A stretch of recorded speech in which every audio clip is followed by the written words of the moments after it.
প্রকৃত পিতা হিসাবে যে স্বয়ং ভগবান আমার পুত্র এই গল্প তিনি কিন্তু কারারুদ্ধ আছেন, কিন্তু মনে মনে 10 সহস্র 10,000 গাভী তিনি ব্রাহ্মণকে দান করেছেন। কেন? তিনি সর্বপুত্র ভগবানকে পুত্র হিসাবে লাভ করেছেন, অতএব ব্রাহ্মণকে তিনি 10,000 গাভী দান করেছেন। কিন্তু কারারুদ্ধ দান করলেন কিভাবে? বলছে স্মরণে।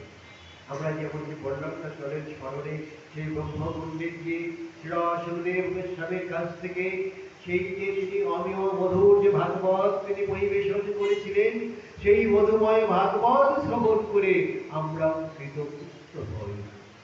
আমাদের মানব জন্মকে, এই দুর্লভ জন্মকে আমরা ধন্য করার প্রয়াস পাই।